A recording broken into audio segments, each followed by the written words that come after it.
Ladies and gentlemen, good day and welcome to the Q2 FY21 earnings conference call of THERMAX Limited, hosted by Ambit Capital. As a reminder, all participant lines will be in the listen-only mode, and there will be an opportunity for you to ask questions after the presentation concludes. Should you need assistance during the conference call, please signal an operator by pressing star then zero on your touchtone phone. Please note that this conference is being recorded. I now hand the conference over to Mr. Varun Ginodia from Ambit Capital. Thank you, and over to you, sir. Thank you. Thank you so much, Rutuja, and good morning, everyone. I hope everyone is keeping in good health.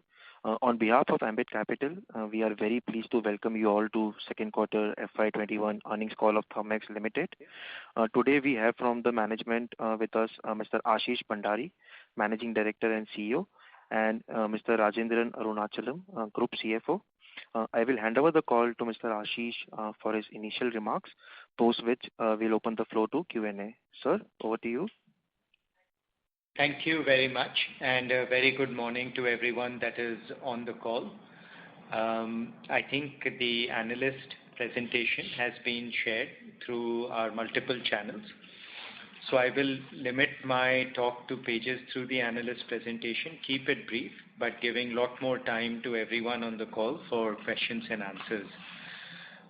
We live in interesting times, and with that in mind, I think all of our focus for the first 6 months of this financial year was first on making sure that the basics and the fundamentals were taken care of. Last quarter when we met, we talked about safety of our employees, the importance of cash, and the importance of focusing on our customers and on our employees, making sure that we are doing everything correct. We did that in Q1. Q2, we continued with that mentality. You will see that in every one of our metrics, all three of these things will come out. In Q2, the business aspect also, because the risk of some of those most fundamental risks to that a particular business can go through were addressed. We started to, the business environment also started to improve. I'm happy to share that as we look into this particular quarter, most of our operations have come to some amount of normalcy. And by normalcy, I would mean 80 to 100% of its capacity, 80 to 100% of its run rate businesses, services, O&M sites, all operational, all of our TOSL sites operational, all of our factories up and running. So that bit is, and not just up and running at good capacity capability. So all of that is addressed. The people, the labor issues in most cases is addressed. From an economic environment point of view, I would say the answer is still somewhat cloudy. It is cloudy for a couple of reasons. First, while COVID in India seems to be getting better, and overall, I mean, every sector looking at numbers is starting to get better, the global scenario, and even India, we don't know what the second wave will look like, what future waves will look like, continues to be slightly mixed. There are many sectors like textiles in particular where they are starting to worry about exports and future sales, etc. So I wouldn't say it is, you're 100% up and running. The second bit is on the project side, where last year we had 1,000 crores worth of projects, more or less, based on 2 big FGD orders. It is not that we have lost anything on FGDs this year. It is not that the projects have gone missing entirely. Many of those projects have had a redo because they're government projects in many cases, and the budgeting, everything had to be redone because of the China angle. And even on other fronts, people have been very, very cautious in executing major capital expansion plans. So that bit of lack of clarity as we look into the second half is still there. The pipeline exists, the win rates and whether the customers will actually execute those projects or not is unclear. So we are actively bidding on many things, but the outlook would be unclear. Overall, the profit numbers you would see, and I'll let Rajendran talk a little bit more in detail. It was below what the expectations may be, but there are some good reasons to that. We think the health of the business continues to be good. Cash flow management continues to be exceptionally good. You will see that we have increased our capacity on our chemicals plant. Overall, in terms of capacity, we can talk a little bit more in our expansion, in our detailed Q&A, but those were some of the highlights in our overall capability side. I think from an execution perspective, we have been happy with how we have performed. With COVID, we had nearly 400 plus cases across THERMAX. None of these cases resulted in any sort of community spread. In two cases, one in Chinchwad, one in Paud, we chose to cut down operations significantly in one case, less significantly in other case, but to ensure that there was no community spread because of our actions. So in all cases, we put safety first. It was also an opportunity for us to bring our digital tools into play in terms of how we tracked people within the facilities, how did we manage social distancing, etc. You would see some of the order book status, nothing dramatic to talk about, except that even in sectors that were like cement as an example, all the cement applications were primarily around waste heat recovery. Yes, so sustainability continues to be high on the agenda for the customers. Customers are getting confident that projects that have 2 to 3 year payback or 1 to 3 year paybacks, the customers are executing and opening up their checkbooks for that, which is good to see because the sustainability helps in larger ways as well in terms of environment and our larger commitments as part of COP21. In terms of business highlights, I think I already talked about the waste heat recovery bit. Our TOSL business, which is our build, own, operate model, is seeing good traction. We won our first international project in this regard. It's in the FMCG sector with a top tier company, which we can't disclose, but we are extremely proud of having achieved that. In India also, the pipeline looks good and we have had some good successes out there. We won a major order for a heater, which is in the oil and gas sector. The largest heater that was ever been developed in India for India. Really, really proud of that. Waste heat recovery we already talked about. Our plant in Sri City, which is something that you would have seen previously that we talked about, which is our cooling plant, has moved to Sri City. In September, we produced 30 chillers out of that plant, which is the capacity that we were hoping to achieve later in the year. Yeah, so from a execution perspective, doing 30 chillers in that plant, which means the plant is stable, the supply chain is stable. It's a highlight for us. We are very, very proud of it. One more interesting application is working with the paper mill and taking non-recyclable solid waste, NRSW as it is called. We had a major breakthrough in terms of being able to manage that from an application perspective. And as we succeed with this application, we think there are other opportunities that will open up for us on a similar model. In general, I think waste continues to be something that we as a company can do quite a bit in, and that India as a country and many of our international markets also will continue to have some of these solutions in demand going forward as well. In the environmental segment, the Atom, which is something from a product perspective, is a highlight. It is very, very compact, completely modularized sewage treatment plant, unit, whatever you may call, but you can see how efficient it looks from a form factor perspective, from a capability and specifications perspective also it's very good. It is kind of a step for us on the product side, and with an expectation that it sets a template for our water business for the future as well. There are some other good opportunities as well as we look into the second half. Not much action on the enviro sector from the FGD point of view, but I shared early on in my brief on the reasons for why that did not happen.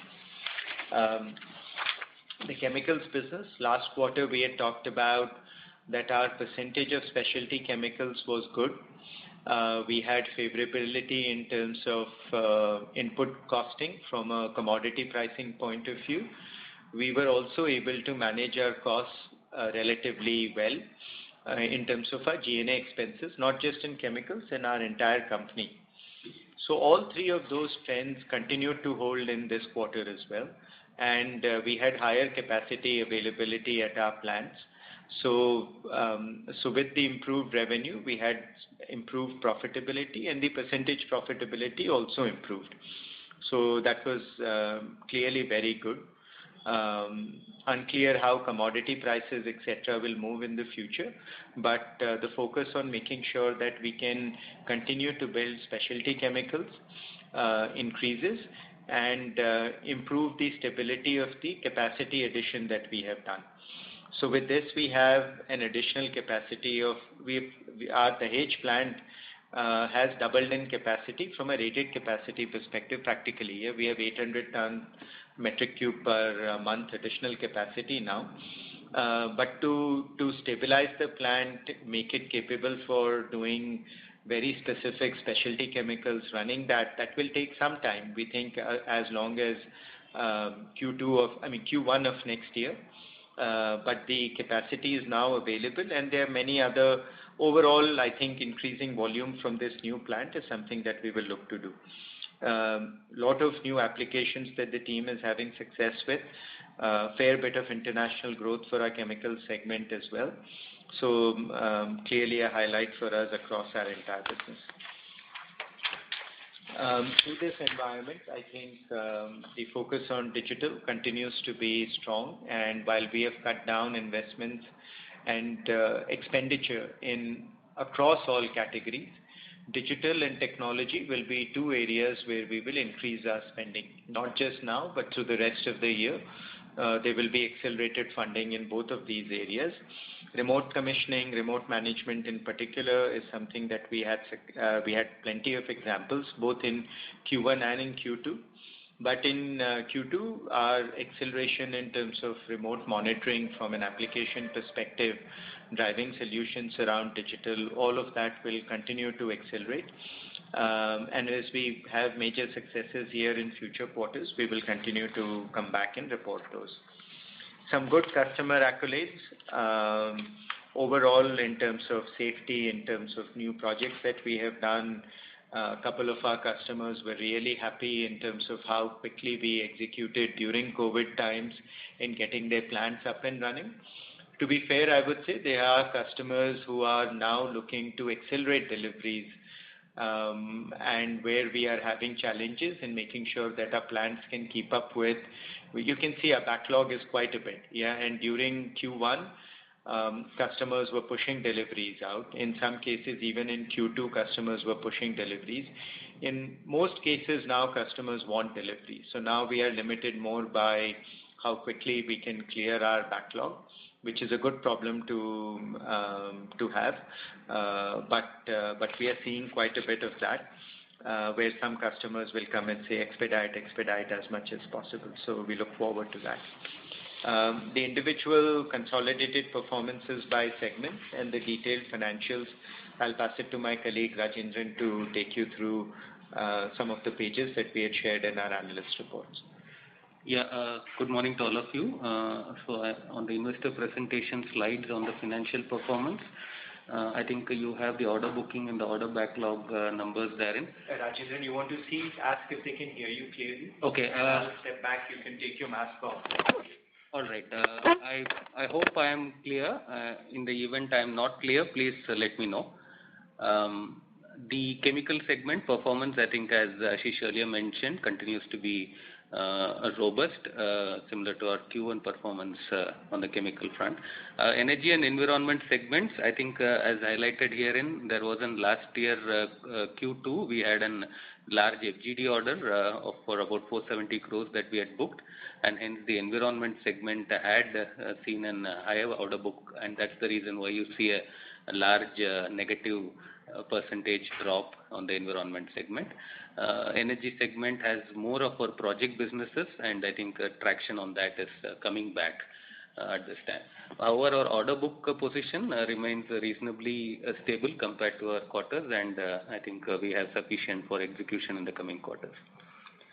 On the next slide, in terms of the profitability and the key performance indicators, I think while the PBT before exceptional items does show a dip vis-a-vis the last year quarter, we have had certain, while we have had some excellent expense control on our other expenses, we've had some one-time expenses, relating to our closure of certain overseas entities. Some of the one-time items hitting us even before the PBT before exceptional items. And then, of course, there is an exceptional item of 25 crores on the consolidated financials that we have had to take, and we have disclosed the reasons for that. I think that's impacted the performance for this quarter. I think excluding these one-time items and exceptional items, I think our performance would have been quite comparable to the prior year Q2. On the segment performance, I think the chemical segment continues to be the robust performing segment for us in terms of profitability, given the improved manufacturing in our capacities, as well as the specialty resin performance being better than the previous quarter. And I think the expense control that we have been able to do, I think has led us to report a good number on this particular segment. Environment segment, given the overall improvement in the operational efficiencies and expense control, have delivered a better profitability. The energy segment, we have had challenges in terms of the top line drop, specifically in this particular segment, and with the reasonably fixed nature of expenses on employee cost and depreciation, and a few orders where we have not had the best of profitability compared to the last year Q2, where we had the Dangote large order which we had executed. I think given the challenges on these fronts, on top line drop, material cost, and expenses being some bit in fixed nature, we've had some concerns on the profitability of this particular segment for the quarter. I think the subsequent trends on the quarterly trends on the various segments and the order backlog, I think we have shared them with you, and in case you have any queries, we'll be happy to answer them. Thank you. I give this back. Look, thank you very much, Rajendran. Thank you very much again to everyone that's on the call. As I said, we would keep the opening remarks relatively short because all the information is here with the team. Spend more time asking questions you may have. So with that, we can open the floor to questions, if that's all right. Thank you very much. We will now begin the question and answer session. Anyone who wishes to ask a question, you may press star and 1 on the touchtone telephone. If you wish to remove yourself from the question queue, you may press star and 2. Participants are requested to use handsets while asking a question. Ladies and gentlemen, we will wait for a moment while the question queue assembles. The first question is from the line of Bhavin Vitlani from SBI Mutual Fund. Please go ahead. Yeah, thank you for the opportunity. The first question is on the energy segment, where you mentioned that there was a big impact of the Dangote order. So the question here is, what was the share of the revenue from that order in the financial year 20?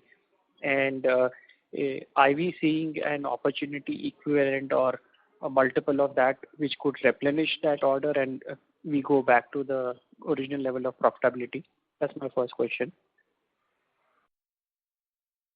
Okay. Bhavin, I think that was a large order that, as you were aware, it was 1,000 crore plus order in the last year. And hence the execution of it was was definitely helpful. However, this year we have multiple orders of varying sizes which fills up for that. And I think our order balance figure, which is there, which is at a similar levels as in the past, should give you comfort that we have sufficient orders for execution going ahead. Sure. The second question is on the chemicals segment. We have seen a significant improvement in profitability. So it would be useful to understand what were key drivers and what is a sustainable level of profitability for the chemical segment. So the key drivers, as I said in my opening remarks, were three: an increased percentage of specialty chemicals, an overall supportive commodity pricing, and then finally our cost control, which was on a G&A side across the entire company, which helped us on all three segments. But in chemicals also, it has helped accelerate some of the numbers that you have. The trends looking forward, the ones that can hold is the percentage of chemicals, specialty chemicals may go down in the near future because we are adding new capacity. But the overall profitability, the overall volume numbers and the overall volume of specialty chemicals should both hold. Yeah, at least that's our expectation and our plan, should both hold. The G&A control, at least for the next 3 to 6 months, should hold as well. Commodity pricing, it's not entirely in our control, so we can't talk much about it. So while the mix may change, the overall volume should continue to hold in terms of what we have talked about and increase because we have increased capacity in Bharuch. Cost side, not everything's in our control. Sure. Any guidance that you could give on us, because we have seen a 30% EBIT in this quarter. Historically, we have seen in the range of 18-20%. What could be a sustainable number to work with? Very, very difficult to say because of commodity price movements. But I think the increased specialty chemical portion of our business, that I think internally we expect and we are challenging our teams to hold and improve. But the commodity pricing bit is very difficult to say. Yeah, so in the near term, it is still okay, but whether will that hold for the next 6 months, I think, or even next 3 years, difficult to say. Yeah, but overall expectations for our chemical business is high because, as I said, we have increased capacity. So how do we deploy that capacity now is something that the team is working actively at. Sure. This last question on the order booking side. We had a reasonable quarter, reasonable year. Last year we had a 900 crore order from FGT. But are we seeing opportunities in the other segments that we will be able to at least match that level of 5,500 crores in the current financial year? I think that will likely be a challenge to get to that level of order book clearly, yeah, because the first 2 quarters of the year we have lost so much ground that while those projects exist, just from a decision-making point of view, they may not come to the table fast enough. So our look for the next 2 quarters is that our base business should get to the levels it was last year. And then the project ones are not entirely in our hand. Yeah, we can be competitive. We will be very aggressive up to a point, but beyond a point, we will not accept unreasonable cash terms. We will not expect unreasonable pricing, and we will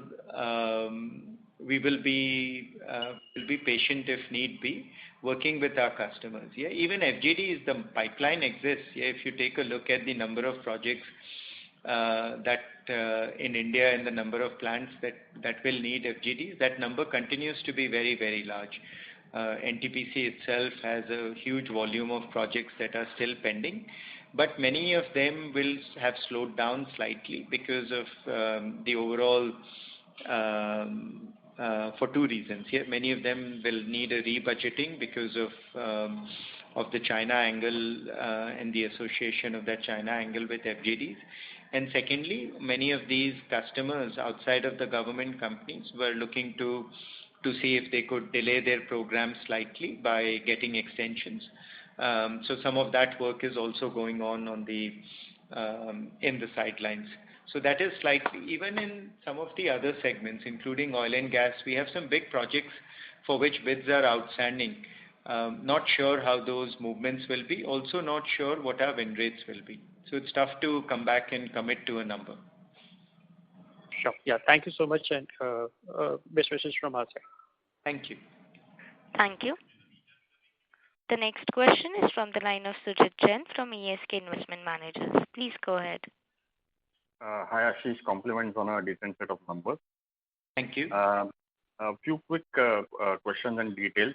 The current FGD order book in the total order book, the absolute amount, the schedule of that in terms of execution over next 3 years, digitization efforts which you spoke about, what kind of savings it can lead to, or that is directed to, like you said, getting more revenues in terms of remote monitoring, etc. The FGD order one in Saudi, what is the size of that? The chemical business, as you mentioned in your annual report, can be split in 3-4 segments. But within that, what is the percentage of expected contribution from that? You know, ion exchange, water chemicals, specialty chemicals, oil and gas, and construction. What of that you call as a specialty? And in terms of execution, what kind of percentage all these 4 segments will give in? If I look at the chemical companies in India in last 2-3 years, especially the promoter driven, even in commodity chemicals such as, you know, even in tolling or in custom chemicals or in proprietary chemicals, look at their trajectory. So how do you define your chemical business? We have never seen the divisional heads come on con calls from THERMAX. What questions you face, will they face? Will you bring them in, and so that even they are cognizant of what the questions are getting asked? And one last question is on this company's compounding that it has generated over 3, 5, 7 years. So if I look at 3, 5 or 9 years, if I look at FY11 to FY20 data, the net revenues have grown at 9% CAGR, 3 years, 5 years 1.4, 9 year less than 1%. PBT is minus 6% CAGR, 5 year is 3%, 9 year is minus 4%. So as you take charge, how do you define THERMAX? All are niches, but where is the scale coming from that you think it will come from? Thanks. Okay. I think the questions that you have asked, we could spend a couple of hours at least trying to answer them. I hope I've noted down a few. I'll take them one at a time, and maybe I'll take your last question first, which is THERMAX and the growth aspect of it specifically. One thing I will say, what I personally, and I've said that a few different times, on why I joined THERMAX, which is, as a company, it is as well run a company as any in India, and I can say that with confidence, because while the growth, you can have a debate on whether it was right or should it have been higher. From an overall cash management, from an overall what you see, what you get from the company, and just in terms of how it goes about its business, is just been fantastic. Yeah, you will see, even in this particular quarter, you can look at our numbers one way or the other, but our cash flow from operations has been exceptionally strong, and we have continued to add to our treasury in a very, very strong manner. Yeah, so that bit will continue to hold, not just for this year, through the life of THERMAX in a sense. Yeah. So the focus on top line to bottom line has always been very, very good. Secondly, I think the fundamental businesses that THERMAX works in, which is thinking of THERMAX as a clean water, clean air, clean energy company, a company which is very much in the midst of the energy transition that India and the world is going through. and a company that can take advantage of many of these trends. And you will see that even in our numbers for this particular quarter, you will see waste heat recovery being high. This big order that we got from on Assam Bio of 320 crores for agro, converting bamboo into fuel for 2G ethanol. So a lot of our core capabilities, etc., align very well with what the world needs. Yeah, and the question in terms of how do we bring growth back into the discussion, I think I will request some more time from you and the community, because that is something we need to deliver on and not speak. So that is how I would answer your last question. To the question before on the chemicals business, not comfortable sharing detail beyond this, because it will start to get into some of the competitive bits that are going on, because our business overall is not very big. The moment we disclose the next level of detail, I think some of the competitive bits will become visible. Suffice to say, we have 4 parts. The construction chemicals and the oil field chemicals are still relatively small. Yeah, the capacity that we have added in Bharuch is all for resins.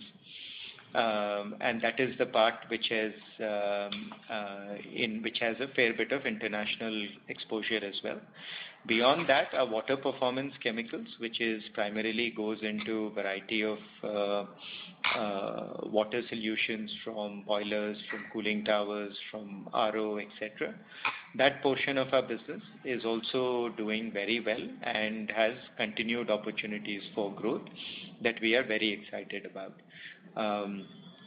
So chemicals is one that we will continue to look to grow and continue to look to invest in. Now that we have added capacity, there are a lot of other things that we can do to continue to improve, focusing first and foremost on the safety aspect. Yeah, but overall, chemicals, you will see we will continue to invest and continue to be bullish on, irrespective of commodity prices.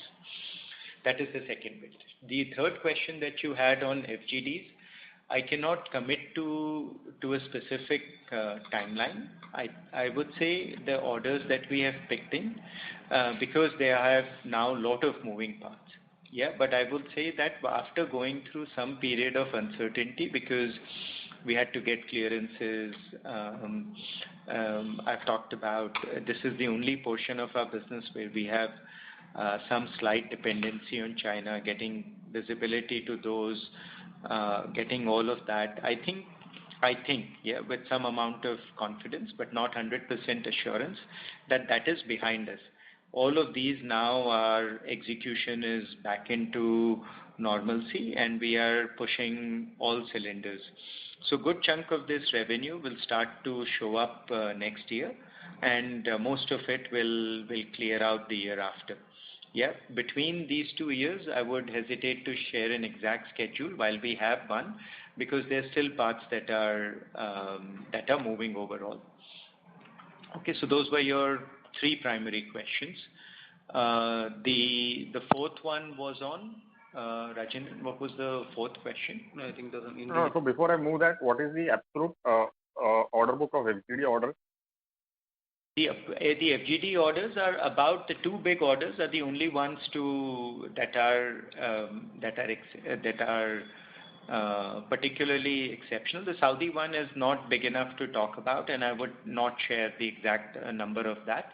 About 1,000 crores. Yeah, I think, yeah. Rajendran, one was 470, the other was 500 odd. 430. 430. Okay, yeah. So 900 crores. Digitization efforts publicly disclosed last year, yes, so we can share those numbers. The digitization efforts, would it lead to certain savings and then therefore increase in margins?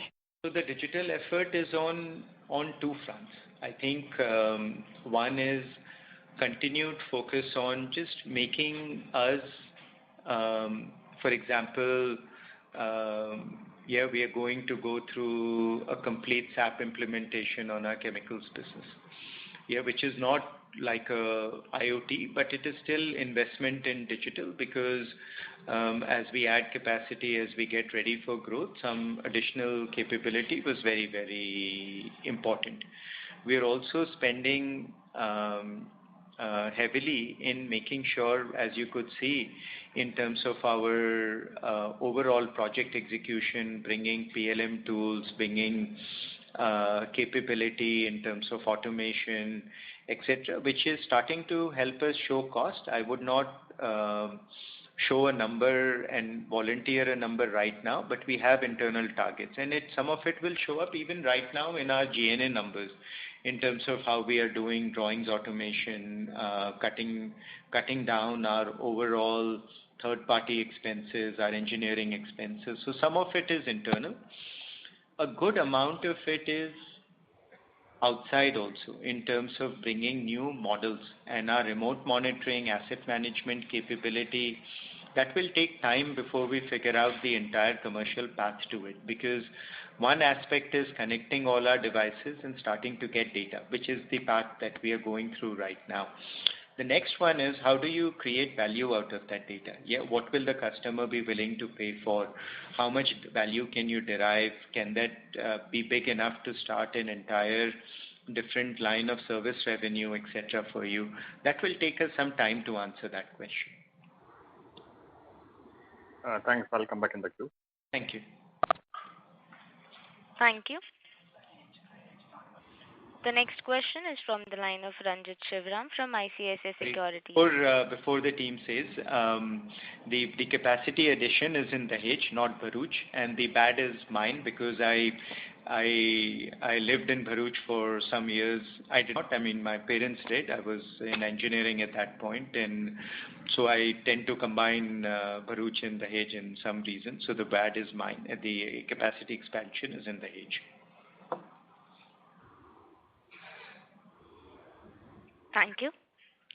Shall we proceed ahead with the next question? Please. Thank you. Thank you. The next question is from the line of Ranjit Shivram from ICICI Securities. Please go ahead. Hi, Ranjit. Good morning. Yeah. Hi. Good morning. Congrats on good set of cash flows. It is very heartening to see, and also we see the overseas subsidiaries have delivered profitable performance this quarter. So can you throw some light on the overseas subsidiaries which all are still in kind of pain, and what's your overall outlook on each of them? I'll share the outlook. We have multiple overseas subsidiaries. The US and Europe, anything that has been doing with chemicals, with some of our other businesses have all done reasonably well, and in some cases very well as well. The facilities to talk about is Danstoker and then our plant in Indonesia. Both of these, for different reasons, are work in progress. Danstoker broke even this particular quarter, but that particular business, I do not think we can say is on its path to recovery, primarily because the order pipeline for that business is still not strong. Yeah, and many of its and the segments that it works in is affected by two things. We are still seeing the COVID impact in the sectors we play in Europe being very high. Yeah, and very few customers are willing to commit. The second thing that is happening is, in a couple of cases, the move away from oil and gas is also hurting us slightly. So while we have done a good job of cost control, overall there is some amount of stability. I don't think we are round the corner because the business is barely break even, and with small movements in future quarters can go one way or the other to a small extent. Yeah, I think the movement should not be very big, but that concern still remains, and we watch it very, very closely.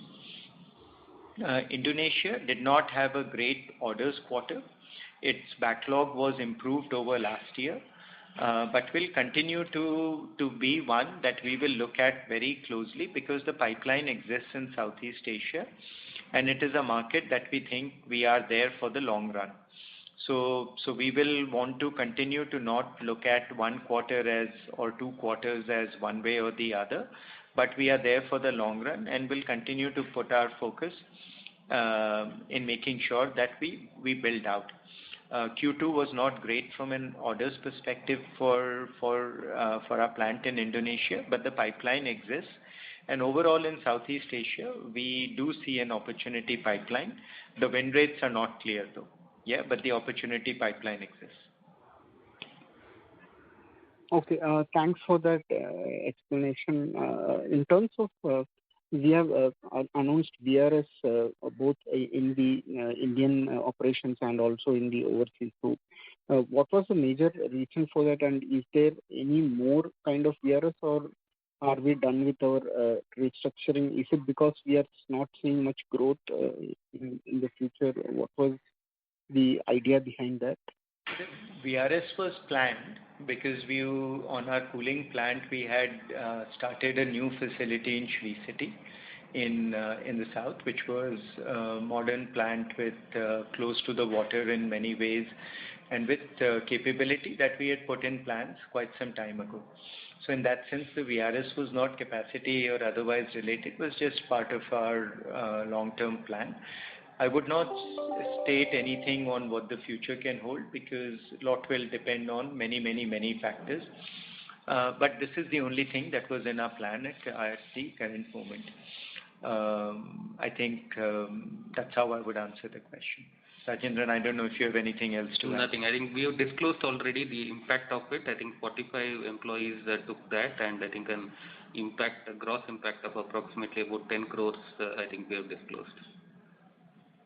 Okay, and also we have seen the other expenditure a bit higher this quarter. So is there any one-off in under our other expenditure? Yeah, so I did say that there have been one-off expenditure in our expenses, though I do see that they are fairly in line with our top line drop. But we did have one-off expenditures relating to our closure of some of our foreign subsidiaries, which we have of course disclosed a portion of that expenses and exceptional items, but some of the expenditure of it did not classify as exceptional, and so they have been taken as regular expenses. So I think that numbers I think are there in our other expenses, and that is probably something that you are looking at. Okay, can you quantify if Mr. possible? Ranjit Shivra, may I request you to come back in the queue because we have the participants waiting for their turn. Okay, sure. I'll join the queue. Thank you. Thank you so much. Thank you so much. Ladies and gentlemen, in order to ensure that the management is able to answer every participant's question, I will request the participants to restrict their questions to 2 per participant. If you have any follow-up question, we will request you to join the queue again. Thank you. The next question is from the line of Ankur Sharma from HDFC Life Insurance. Please go ahead. Yeah, hi sir. Good afternoon, and thanks for your time. So first, if you could just share your outlook in terms of large size orders, across steel, cement, oil and gas, on the overseas markets, if there are any large size orders which you expect. That would be quite helpful to give us some sense of the kind of bid pipeline you have for the second half. Look, I would not hazard a guess here because the pipeline is there. There are projects that are in bidding. I think some of these just we don't know how the pace at which they move. Also, the win rates can't be predicted in advance. Yeah, we announced the Assam Bio one, but we couldn't share that in advance either because it's just you don't know until the last minute how they work.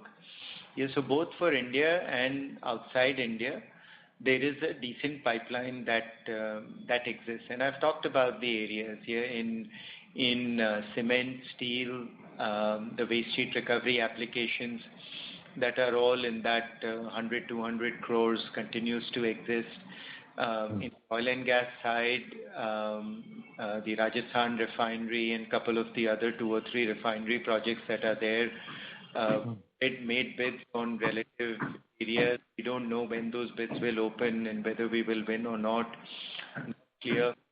Internationally, there are a fair number of projects that we have bid on. Not sure what will happen. FGD also, there are many active projects for Q3 and Q4. How fast the customers will move to decision making, I can't say. Yeah, at least the discussions have started in many cases. That is something I can say. I can't commit whether they will be all decided in Q3 or Q4 or some will push to the next year. I suspect the big ones from NTPC will likely push out of the financial year. That's my suspicion. I don't know for sure. But even with all of that, the win rates are very difficult to say on how competitive these would be. We have been very clear. We will look at cash and payment terms and making sure that that we will be very aggressive. We will look at cost very aggressively. We'll look at all other things, but we will not take a project just for the sake of taking a project. One thing I will say to the team is, and which the team has done very, very well, is our overall profitability. If you remove these one-time items, we as a business have shown a capability to scale up and down to get to a reasonable amount of profitability. I think that has to be for us a minimum expectation, what we seek internally. And the projects are very good, but they can't come at the basis of just growth with no profitability at all. Okay, fair. And just a second. Yeah, sure. Sorry, go ahead. While we won't have a project which goes against our expectations and becomes challenging, that's the nature of the business. But looking at volume just for the volume's sake won't be the expectation going in. Sorry. No, fair. Okay, great. Thanks for that. And just a second question, I think in answer to the FGD execution piece, the two orders that we got last year, I think Q2 and Q3 of last year, I think at least I was expecting that a sizable chunk of the revenues actually starts getting booked in second half FY21. But from your remarks, it seems it's probably going to be more of a FY22, 23 kind of a sales booking. So is there been some delays on the booking front, or is this as per schedule that it takes up to, I mean, almost if you're talking about FY22 for an order which was booked in Q2, Q3 20, I mean that's a sizable timeline between order booking and sales booking. So just want some clarity there. Yeah. So on the FGD execution, I think there has been a delay a bit on account of the COVID impact at the project sites, given that this was the start of the project, and that delay has probably contributed to about a 3-month this thing, and that's the reason I think you've not probably seen much of traction on the revenue numbers and the environment segment. But going ahead in the balance 2 quarters, you should start seeing some number impact on account of the FGD execution. But yes, a large portion of the execution will be in the next financial year, that is 21-22. Okay. Okay, great. Thank you so much. That's all from my side. Thank you.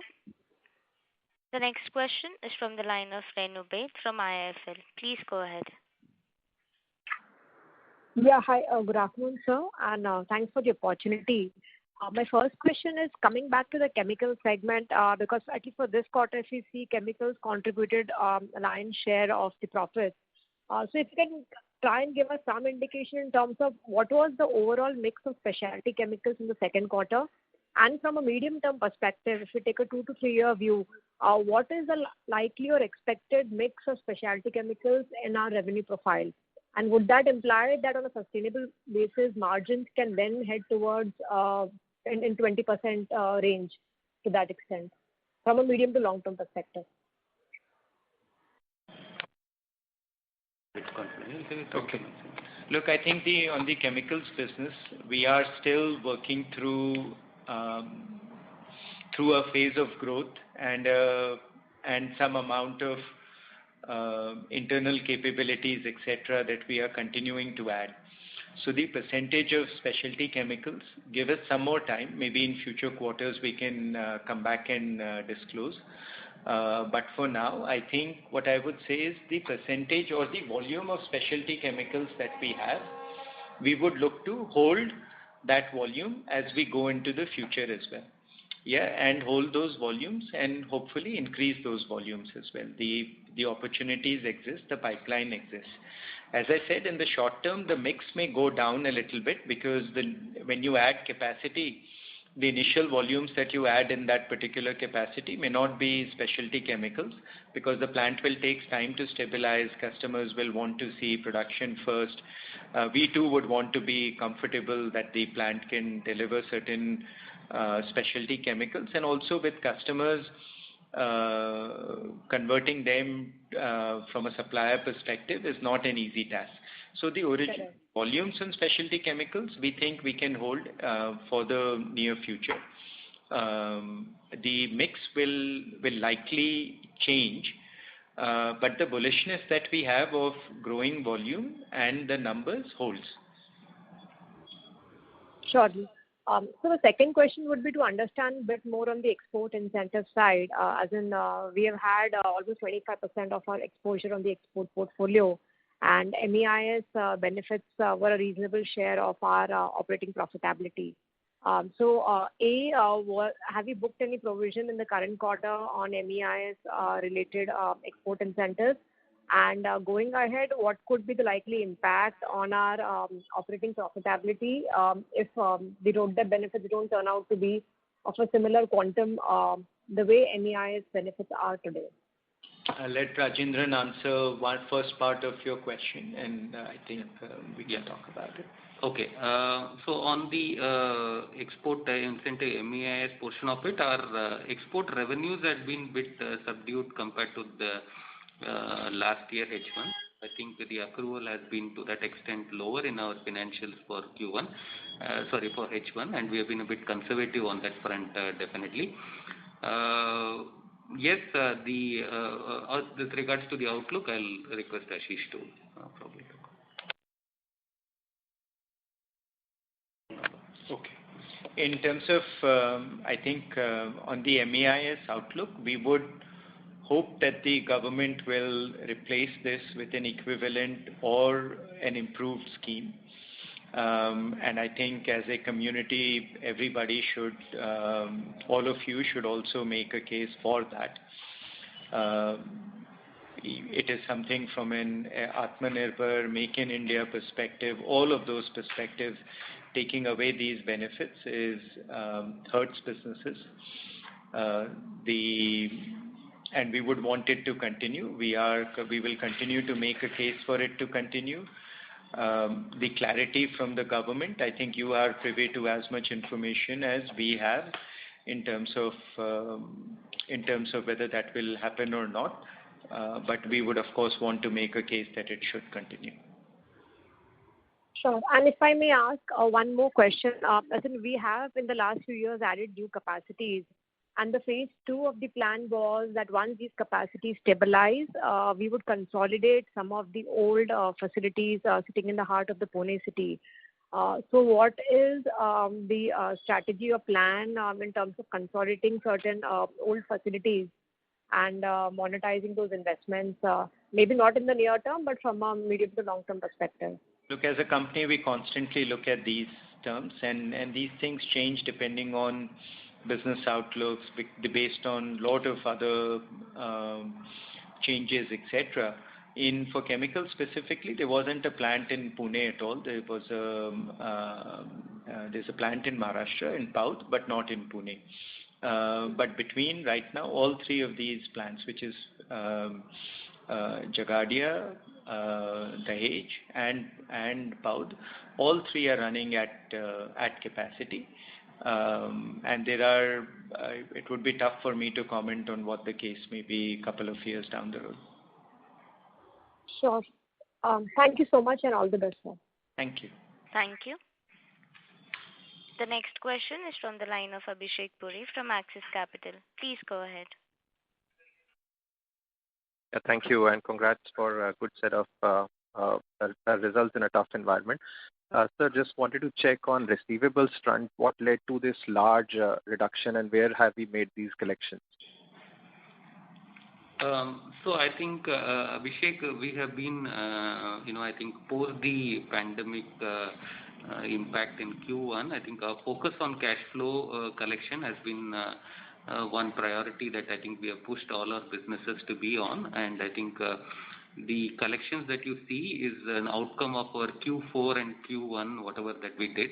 The collection focus that we ensured on those orders that we executed was of the high order, and I think so that's what has resulted in a large portion of the collections coming through, and that's how you see the working capital improvement as well as the cash balances going up.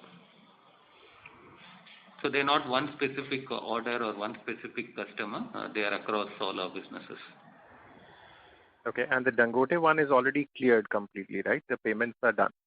Not really. The last portion of the shipments are still in progress, and the payments are flowing.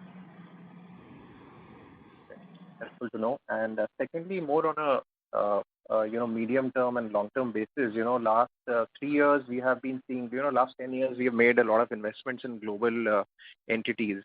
And last 3 years we have just been writing them off. We've taken impairments, and even the current quarter has been one of the have been impacted due to the impairment and shutdown of some of the services business.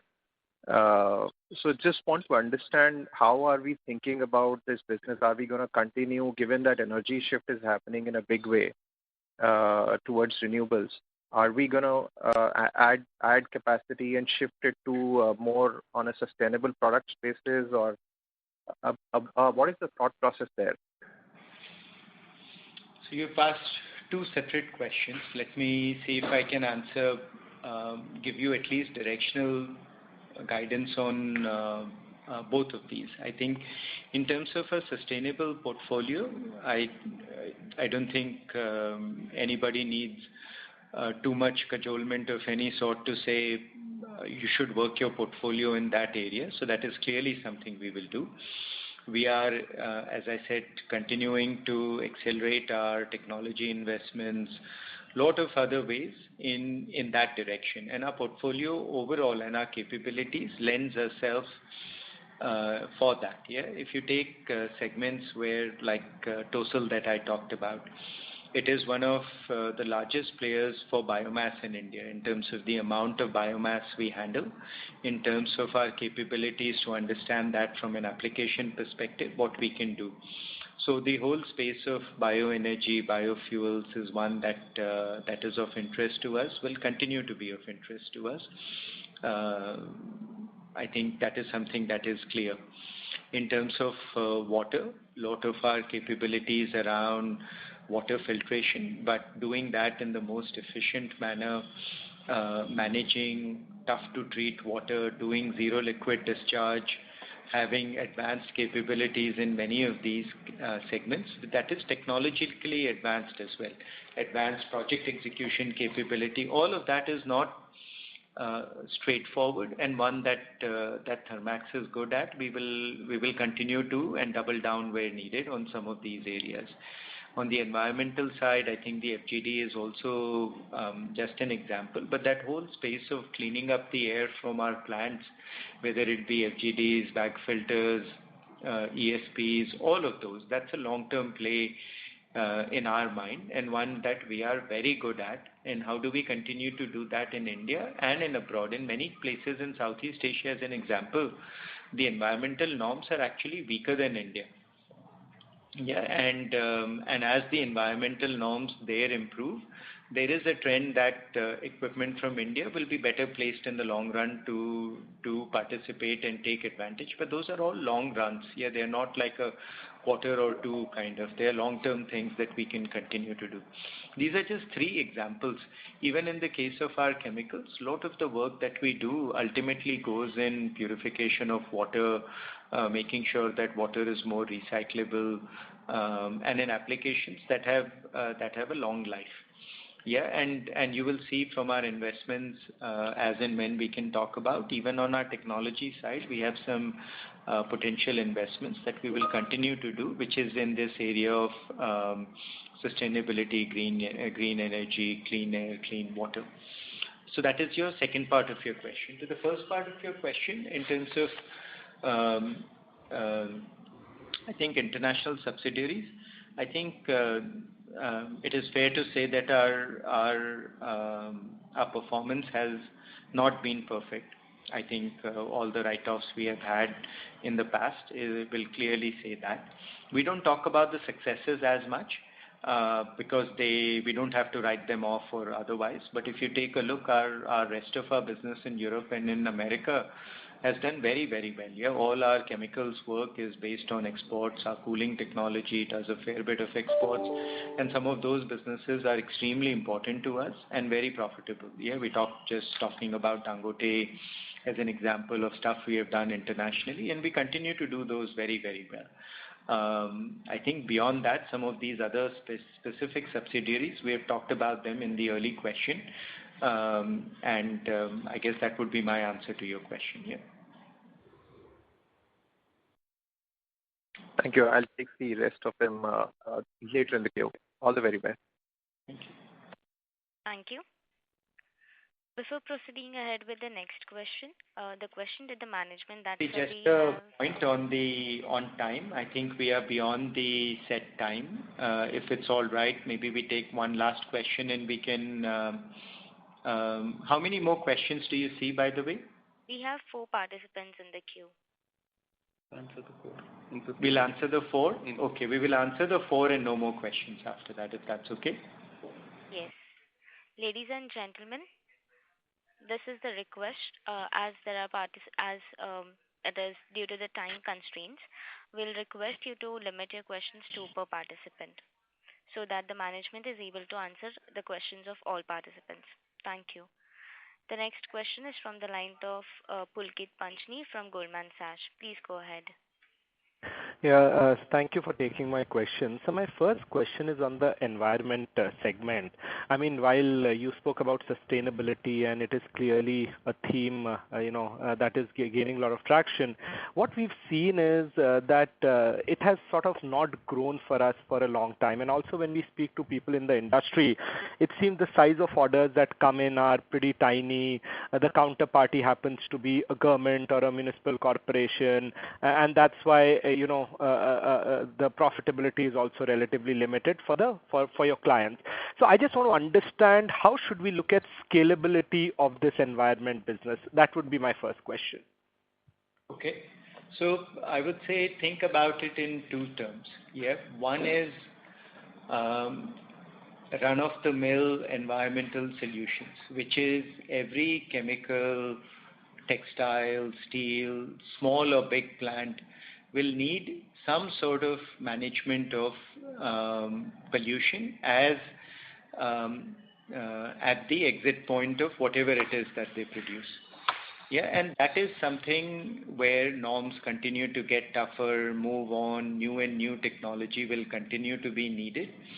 And those are all relatively small orders. They're not from governments or municipalities. And that is a business which the trend is for a reasonable amount of growth on a continuous basis, which we serve through our product businesses and is relatively consistent. Where the focus for many tends to go is on these large orders, which are FGDs, and there's also another set of solutions which are around DNOx, etc., which will be long plays because these plants, sooner or later, many of the plants will need this kind of technology ultimately to meet the emission norms that we are committing to as a nation. So sooner or later that will happen. But the rush to win an order from a top-line perspective, mess up your financial terms, take terms with counterparties that may not be viable for whatever reason, that wave happened initially. I hope the market is saner going forward, but we have to be patient here because many of these will go through their ups and downs. There will be delays. people will go back to the government and say, can I get a 1-year extension, 2-year extension, all of that. But sooner or later, this has to happen. Yep, so that will be my answer to your question. So there are two parts to it, yeah, and there is even on that clean air bit, because one thing you can look about it is these environmental products as environment, and you are kind of norm different. Yeah, there's a whole another side which is possible, which is something we need to show we can do as well, which is clean air bit, which is what can you do more for ultimately making our air cleaner. So all of that, I think the space itself is the right space. Looking at it for, where are the 2,000, 3,000 crore orders that promised? I don't think THERMAX ever did. I think looking at that immediately and in the next quarter or the quarter after, that may be jumping the gun. It may be better to be patient, better to have the capability. And we are one of the few players that have full local capability in this regard. Capability to execute projects on scale, on demand with the technology that is available. So we think we will be one of the winners in the segment, but in no hurry at all. Understood. Ashish, my second question is if you could just talk about what is the capacity utilization across your chemical plants today? So chemical plants, I define as specialty resins and resins as one plant, which is our plant, which is in Dahej. That plant, because of safety-related incidents that had happened, not at our plant, but in surrounding plants, had gone through a bit of a shutdown and startup overall. So that plant is, I think for the quarter itself, would have been around 70% odd capacity utilization. But right now, pretty much all of our plants are at capacity with an almost doubling of capacity, which has been done at Dahej. Yeah? As I said, just because you have doubled the rated capacity, it doesn't mean all of it is immediately available, because the specialty chemicals is a very complex business from a delivery perspective. Yeah, so it'll take us another 6 to 9 months to stabilize that plant overall. But for other than those specialty resins, we have capacity that is available now on the resin side. Outside of resins, for performance chemicals and for some of our other chemicals, capacity can be added at relatively short notice as volume increases. So we can drive volume overall on the chemical side. Understood. Thank you so much for those answers. Thank you.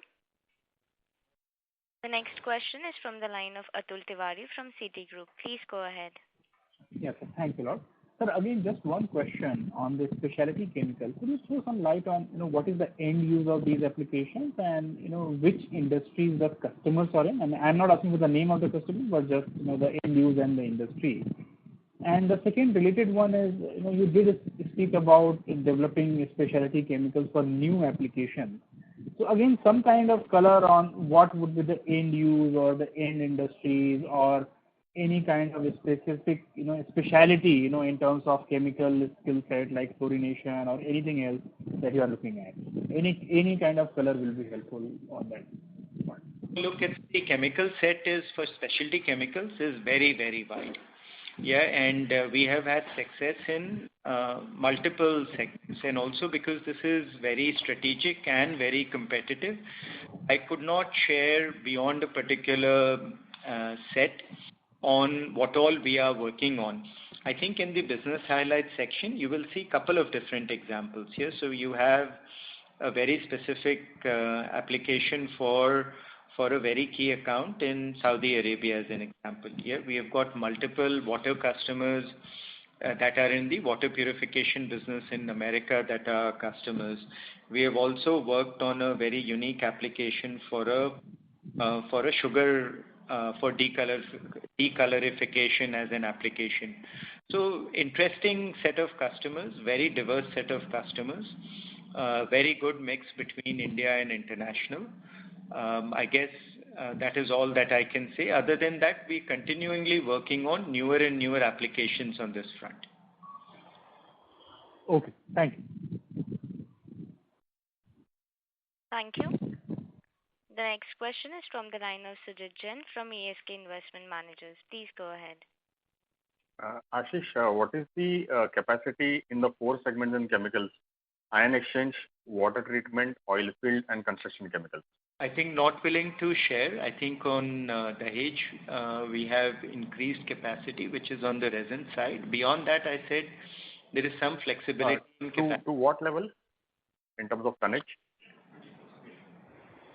So I shared that number here. It is 810 meter cube per month of additional capacity that we have added in Dahej. So that takes to annual capacity of what meter cube? It was 860 previously, so it's 860 plus 810. Okay. And at what stage do we specify? That does not mean that all of that capacity is instantly available. Yeah, there is a lot that goes into this. Okay, thank you. Sure, thank you. And the subsidiaries, the international subsidiaries, at what stage do we say that this needs to get consolidated? So I think we consolidate all our entities.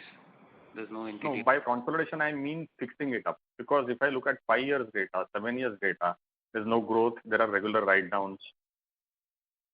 So what did you? So can you repeat your question? Sorry. So my question is basically when I take up a new business segment and it doesn't work for 3 years, 5 years, 7 years, at what point in time does THERMAX say that this is not working? Let us fix this, sell this, close this, or get something into it and improve this. So I think this, you will appreciate that this answer will have to be a bit generic because the circumstances would guide us. Particularly in the boiler works service business that we have hired up, that's I think after a period of close to 7 or 10 years that we've taken this decision. Whereas there could be an shorter scenario where we may not be getting orders in a particular geography and we don't see a better outlook, and it could be even in a shorter time frame. So I think very difficult to quantify because it's case specific. And what is the Sri City chillers capacity and what is the capacity in Indonesia in boilers and chillers? So I think the chiller capacity we have disclosed it at the time of the Sri City commissioning. I think it's 400 chillers per annum is the standard capacity, but obviously customizable depending on situation. I think the Indonesia capacity is fairly fungible, so we don't have an exact number for it. That is measured into boilers and chillers both? Boilers primarily at this time. Okay, and one last question. VRS, what kind of saving that will be there in staff cost on an annual run rate basis?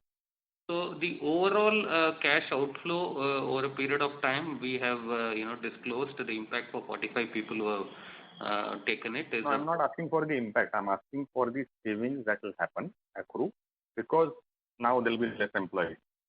Yeah, so the number of employees which are being, who have opted for this is 45 in numbers. So that's not a very material number given our head count. So you'll appreciate. Sure. Thank you. Thank you. Are we done with the questions here?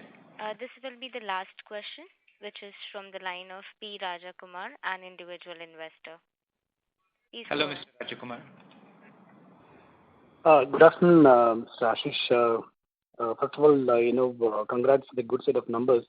Sir, I have two questions. So the first one is on the anti-China sentiment. I think I asked the question last quarter as well.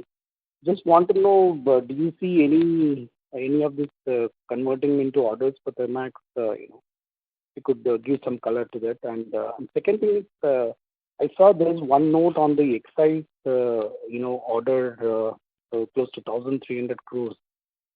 Just want to know the reason why, we have disclosing it now, given that this will be for the past years. So if you could give some more color to that. The second question I'll let Rajendran. Sorry, could you repeat the question again, please? The second question. Yeah, the second question is on the various excise demands amounting to 1,300 crores or something. I saw it in the notes to the financial.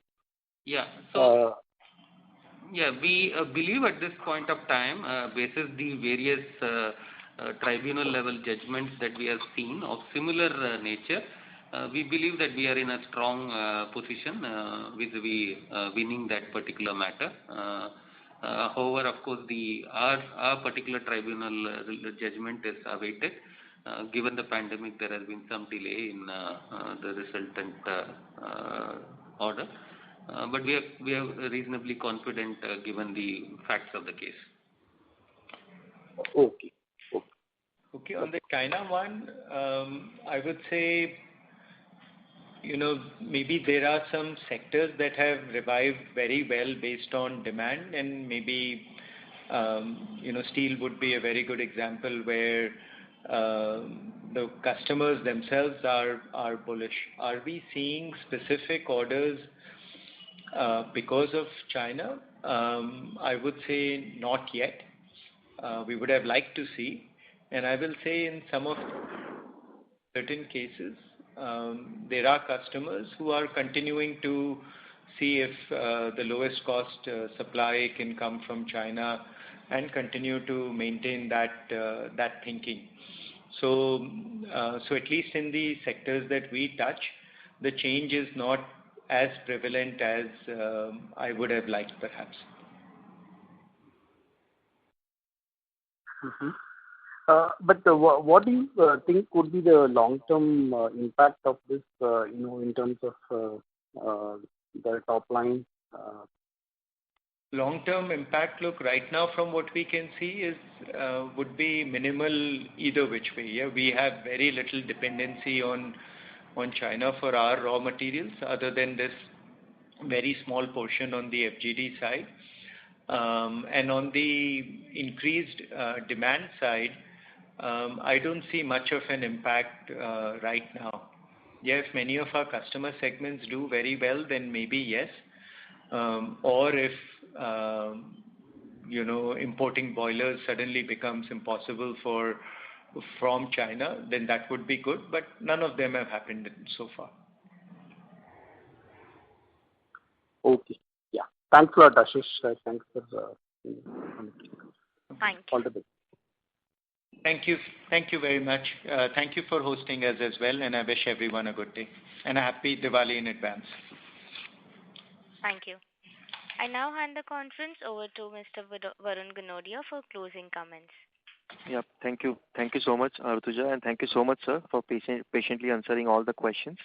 And we can close the call now. Thank you so much. Thank you. On behalf of Ambit Capital, that concludes this conference. Thank you for joining us, and you may now disconnect your lines.